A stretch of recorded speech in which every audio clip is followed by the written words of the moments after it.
Hey guys, welcome back to Coach Hall Writes. Today is part 2 of our competition argument prompt for AP Lang question 3.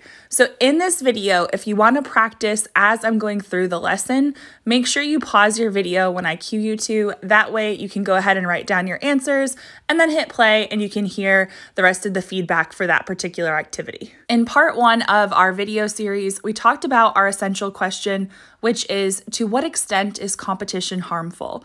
We also talked about how claims exist on a spectrum, and we brainstormed some different reasons why competition might be healthy and also why it might be harmful. So in today's video, we're going to talk about some different ways to brainstorm evidence, and we're going to talk about what you need to be thinking about as you are brainstorming for a Q3 essay. So the first thing we're going to talk about is, what is good evidence? So here's the thing that you need to know. In order to score at least a 3 out of 4 in row B of the AP Lang Q3 rubric, you need to have specific evidence.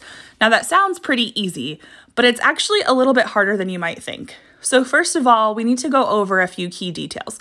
You want to avoid generalizations. This could be hypotheticals or just an overall lack of concrete information, or it might appear like your evidence is just a summary. So that's what we need to avoid. Then there's somewhat specific evidence. So this is close, but it's not quite specific enough.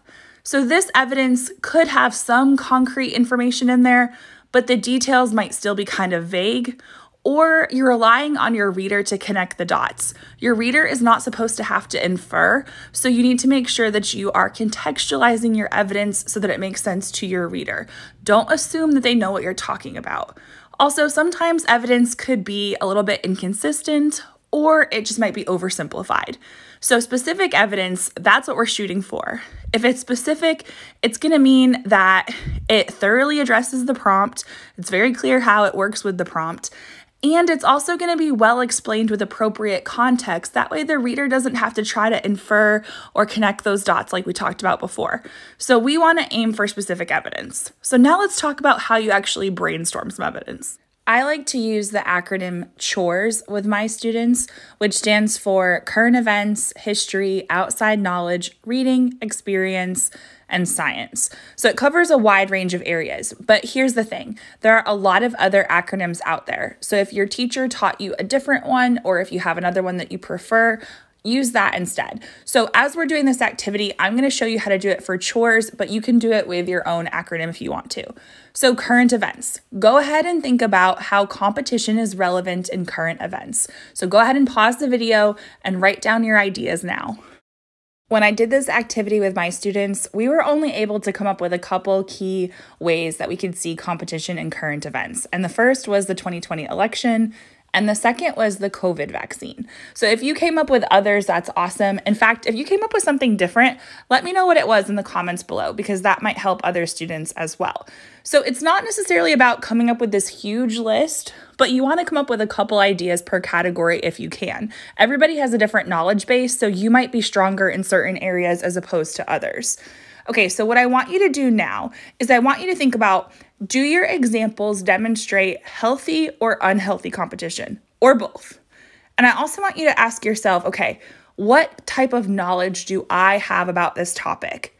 Is it general, somewhat specific, or specific? So what I have my students do is I have them label their evidence.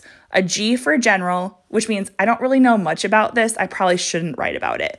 Somewhat specific, that would be SS, and then S for specific. Because later on, we're going to talk about this in the next video, you're going to need to know how to figure out what evidence is actually going to make it into your essay. Because sometimes we have a lot of ideas, but they don't all belong in an essay. Sometimes your first ideas are your best, but other times it takes a while to work up to the good ideas. Okay, so now we're going to move on to history. So what I want you to do is brainstorm some ways that competition has been relevant in history. So what are some examples of competition throughout history? Go ahead and pause the video now and try to come up with a few ideas. So here are a few ideas that my students came up with. This is not an inclusive list. And in fact, most of my students right now are taking American history, so that's what they tend to draw from. But if you have taken world history or European history, go ahead and work in some of that knowledge as well. So they came up with a few ideas. Alexander Hamilton versus Thomas Jefferson, the railroad industry, the colonization of North America and also of Africa, the space race, the gold rush, and the nuclear arms race. Now, I know there are definitely more examples out there. So if you have a really strong example that you think would make awesome evidence in an essay for this particular prompt, let me know in the comments below.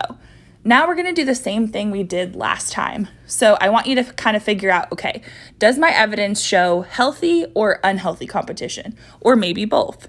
And also, I want you to label your evidence. So remember, G for general, SS for somewhat specific, and S for specific. So that's based on your knowledge of the topic. The next category is outside knowledge. Now, this is a very open-ended category, and it's probably my favorite because I learn a lot of really unique information from students based on what they say in their outside knowledge.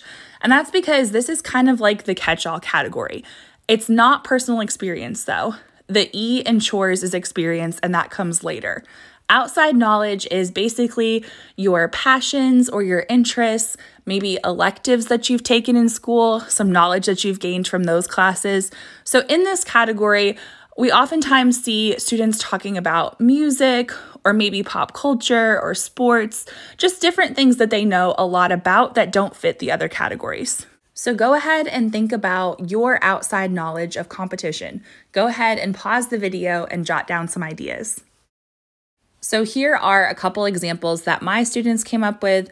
We've got the Olympic trials, the Miss America pageant, Samsung versus Apple, and also Black Friday. So that could actually be a couple things. It could be the business side of things, or it could literally be the competition in the stores where people are like basically tackling each other for a TV. And as we did with the other categories, we want to ask ourselves, does this example show healthy or unhealthy competition? And how specific is my knowledge about this particular topic?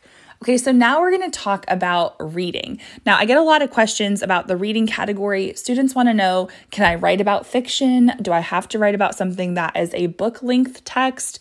And technically, yes, you can write about fiction, but sometimes when kids write about fiction, it turns into like a book summary that might not be the intent, but that's sort of what happens because you have to kind of clue your reader in on the plot. So I'm not saying you can't write about fiction, but I would say be very careful because you can't assume that your reader knows the plot, but you also don't want to spend a whole bunch of time and page space filling them in on every plot detail either. So with the nonfiction stuff, it does not have to be a book-length text. In fact, it can be an article.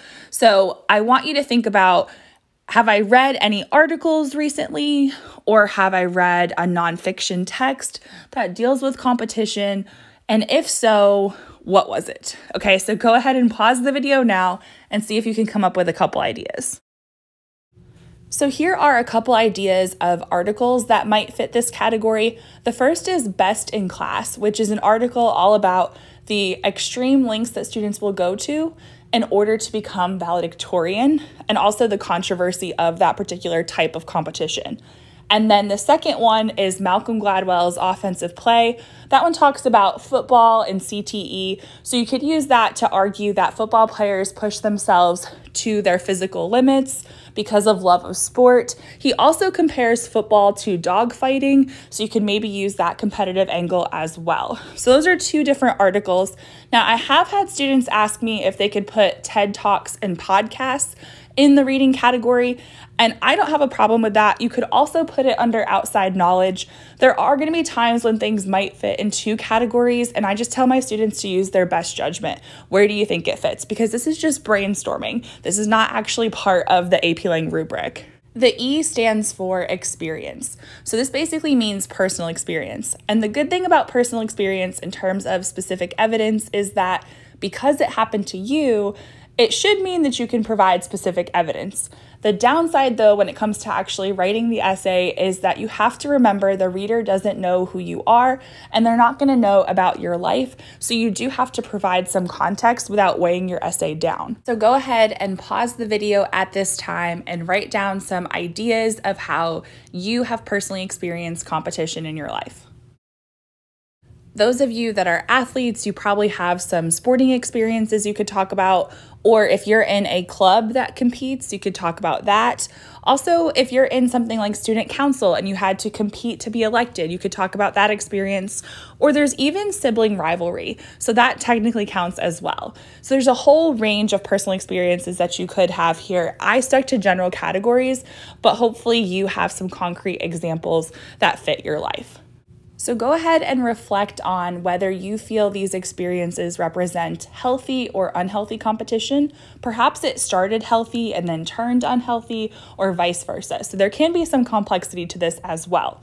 Now we're going to talk about science. So for some of you, this might be a really strong category. Admittedly, for me, it's my weakest category. So go ahead and jot down any examples you can think of how competition is relevant to the field of science.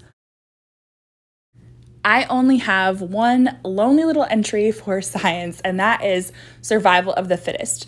But I do want to use this as a teaching point. If I were labeling this evidence, it would get a G for general, and I would not include it in my essay. Because even though I know what survival of the fittest is, I couldn't write about it in a way that would make me seem credible. However, it was still an idea that I had.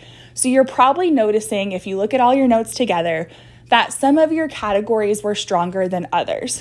Now, it could be for just this prompt, but if you do it for another prompt and you're still really strong in those same categories, that's okay. Those are your strengths. And what we're going to talk about in part 3 is how do we narrow down this list? So we have several ideas here. They're not all going to make it into the essay. So how do we take what we brainstormed and actually create a strong line of reasoning? And then how do we actually have good commentary for that evidence?